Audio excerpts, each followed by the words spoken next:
There are many things that can be automated on your computer without having to install complicated AI agent, OpenClaw, and whatnot. For instance, converting pictures that Canva cannot use, or rename hundreds of files in a second, removing the background of hundreds of pictures with a single command. It's all stuff that you can already do with your Mac for free by using simply your terminal. And in case you want to learn more, you can just check the last issue of The Right Angle. Your Mac can do this for free, and you didn't know.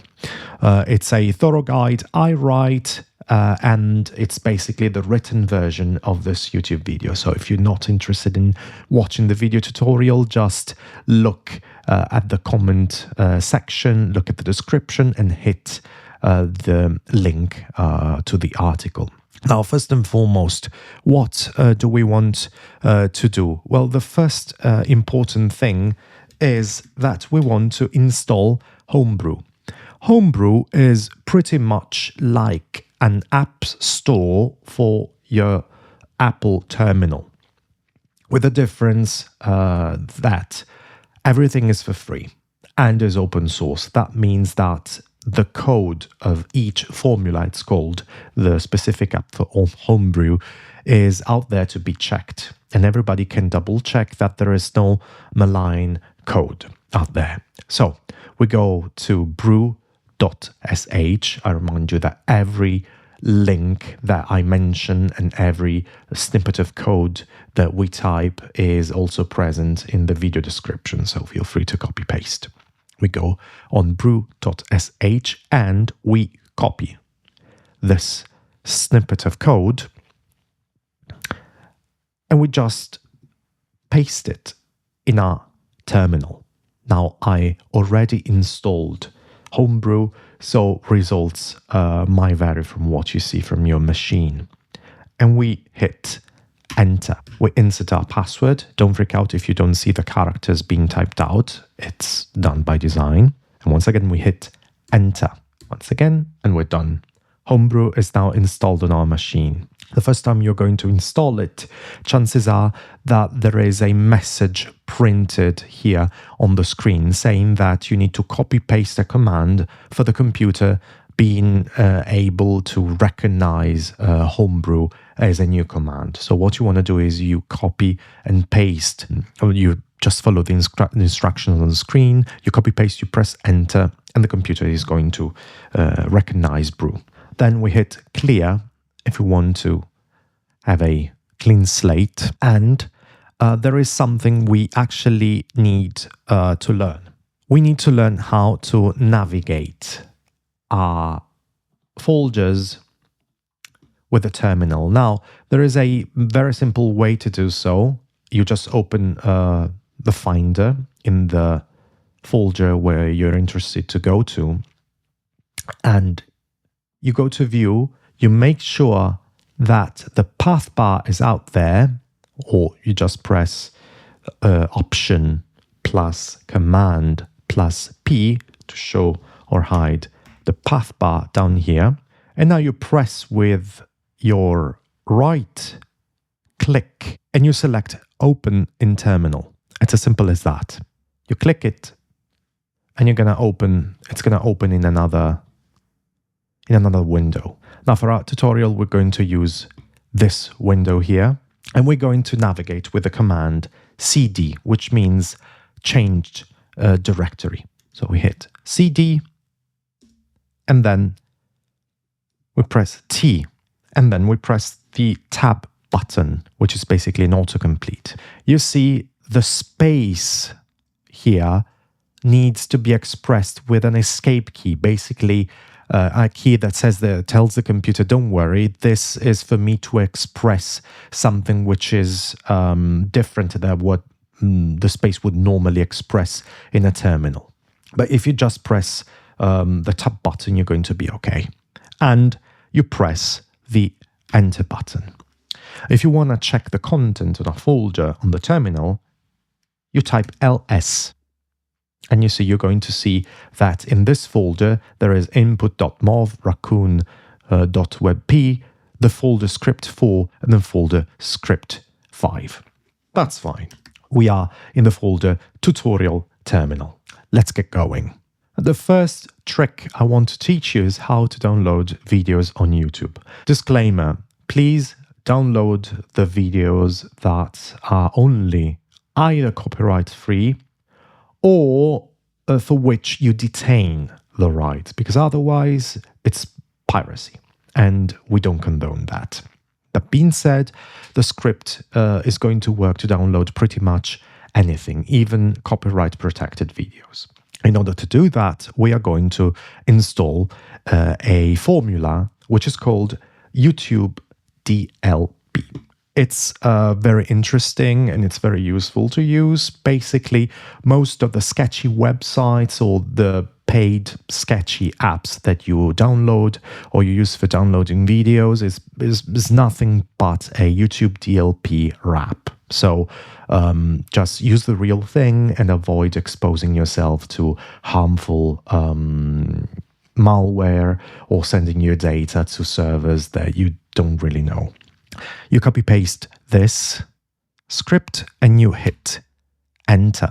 Now, I already installed a yt-dlp, so I'm going to get this message. You're going to get something else saying that probably yt-dlp was installed and is ready to go. Now, we copy paste from the comment section this script, but we need to be wary. I'm pressing left and right.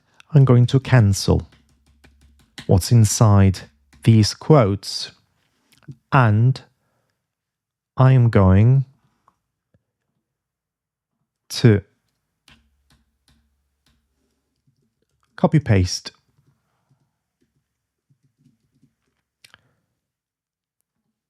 my YouTube video. There you go. It's inside the bracket. Now I need to be wary of one thing. The slash needs to be this is the slash we want to use. Whatever else is just an escape key and we need to cancel. So just cancel all the opposite, the reverse slash, and hit enter. This way, we're just downloading an MP4 from YouTube and it's done. Basically, we downloaded another video I made. And here it is. It's right here. And it works. Millennial branding is dying in the US. And the phenomenon is and it's working like a charm. Another issue that happens usually when you're making content for the internet is you download a picture, it's a WebP, and Canva doesn't like it, and you're stuck. Fortunately, there's a very, very simple way to convert a WebP file into a PNG file. As usual, let's make sure we're in the right folder and let's install this library, ffmpeg. It's a very powerful library, and basically most of the image and video manipulation out there is founded on ffmpeg. So it's a very good idea to just have it.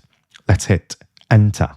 As usual, I have already installed my ffmpeg. You might have a different effect on your machine, but that's great. Let's carry on with this. I'm copy pasting ffmpeg input WebP, output PNG, where input needs to be exactly the file I am using. In this case, it's going to be raccoon.webp. All right, let me type that. I'm going to click here, rack, and then I'm pressing the tab key for making it make the autocomplete work. But worst case scenario, I'm just typing the name as is, raccoon webp, and I press, I cancel an extra space that was there, and I press enter. And despite the scary message, it worked. Here it is. Raccoon output.png was created. Here is raccoon with P, and here is output PNG. Well done. Well, this is very fun. It's how to create an animated GIF out of an MP4 video. Okay, here's my video. It's called input.mov. I mentioned an MP4 video, but other formats work as well.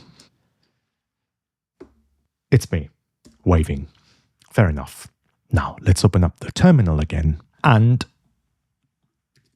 let's make sure that ffmpeg is installed. So, brew install ffmpeg.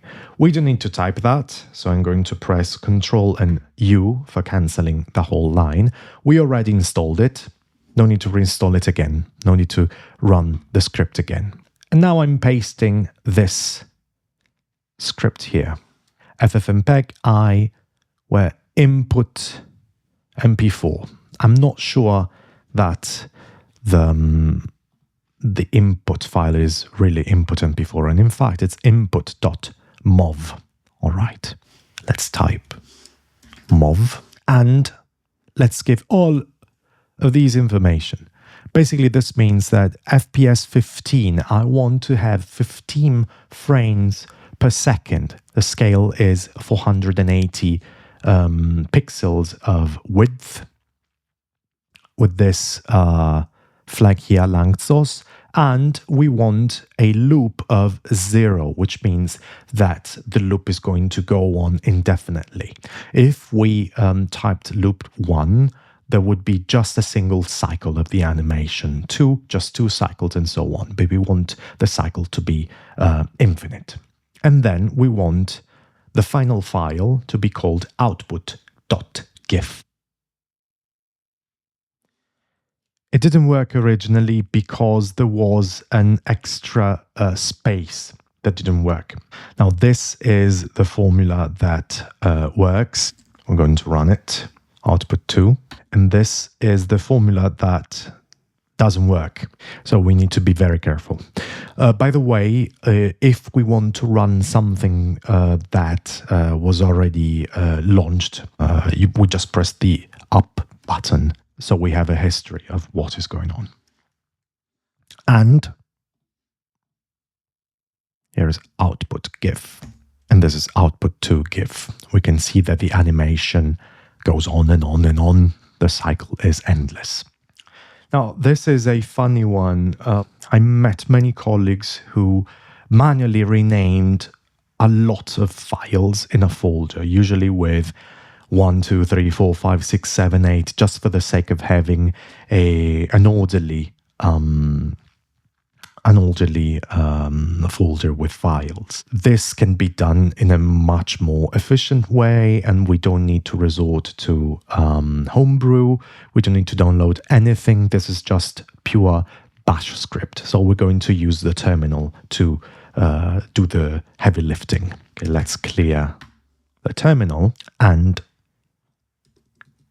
let's run this script. Oh, but first, let's make sure we're in the right folder. So I'm going to type ls for showing the folder. We're going to do cd script 4, enter, and I'm going to press up, up, up. No, it's not there. I'm just going to paste. But first, probably, I want to show you the state of the folder. Raccoon PNG, raccoon copy 2, raccoon copy. It's quite messy. Now let's run the script, and there we go. 1, 2, 3, 4, 5, 6, 7, 8. Nice and orderly. Now another thing, I remember back in the days when there was no such thing as remove background, and the background needed to be removed manually with Photoshop. It was a torture. Now there are some tools, such as Canva, that do a great job to remove background from a picture. Incidentally, even the preview app from macOS works very well. You just go on Tools and you go on Remove Background, or you hit Shift Command K. It works rather well. It's nice. But the downside is that let's imagine that we have 30 pictures of our raccoon, and we need to do this for every single picture. Well, fortunately, there's an easy way out. First and foremost, let's go back to the previous folder, cd ... and now let's go cd script 5. All right, we are in the right folder. We are going to download a brew formula called pics. It's basically a tool that lets us install a pip component, so a Python component, segregated from our system, but that works pretty much globally. It's already installed. That's fine. And then we are going to install this pip component called rembg as remove background. And we're going to put these parameters, CPU, CLI, between brackets. And we're going to hit the enter button. Now, it's already installed, so we're not going to force anything. At this point, your machine is going to download a component which is rather heavy. Don't worry, it's normal, just let it do its thing.